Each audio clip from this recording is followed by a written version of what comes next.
একবার বালক ঋষি মার্কণ্ড তার মৃত্যুর শেষ দিনের দিকে ঘন জঙ্গলে মহামৃত্যুঞ্জয় মন্ত্র জপ করে শিবলিঙ্গের আরাধনা করছিল। তখন একটি বাঘ দ্রুত তার দিকে দৌড়ে ঝাঁপানোর চেষ্টা করছিলেন, কিন্তু ঠিক তখন সেখানে হঠাৎ এক ভয়ঙ্কর সিংহ গর্জন করে এসে উপস্থিত হয়। বাঘ সিংহটিকে দেখে ভয়ে পালিয়ে যায়। সেই সিংহ আর কেউ নয়, স্বয়ং মা দুর্গার বাহন।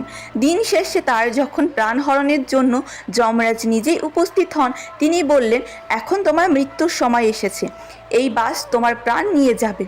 এই বলে যমরাজ মার্কণ্ডকে জড়িয়ে টানতে শুরু করে। কিন্তু মার্কণ্ড তখনও স্থির থেকে শিবলিঙ্গকে ধরে জপ চালিয়ে যান।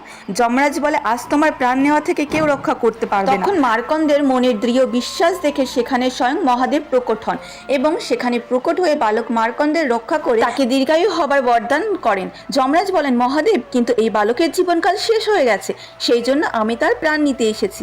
মহাদেব বলেন, মার্কণ্ড তার আরাধনা দ্বারা আমাকে প্রসন্ন করেছে, তার কর্ম দ্বারা তার মৃত্যু এখন পিছিয়ে গেছে, আপনি আপনার লোকে ফিরে যান। কিন্তু যমরাজ মানতে চান না। যমরাজ বলেন, ক্ষমা করুন প্রভু, কিন্তু আপনি আমাকে এই ব্যবস্থা দিয়েছেন, তাই আমি এই বালককে অবশ্যই যমলোকে নিয়ে যাব, আমাকে আমার ধর্ম পালন করতে দিন।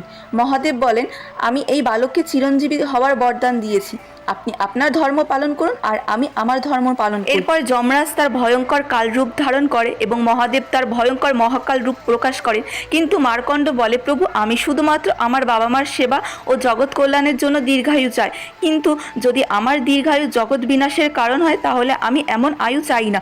তখন যমরাজ বুঝতে পারে তার ভুল এবং তিনি মহাদেবের কাছে ক্ষমা প্রার্থনা করেন। তো বন্ধুরা, মা বাবা ও জগৎ কল্যাণের সেবা করতে চাওয়া মার্কণ্ডের ভিডিও যদি আপনাদের ভালো লেগে থাকে তাহলে চ্যানেলটিকে সাবস্ক্রাইব করে কমেন্টে হর হর মহাদেব লিখেছি।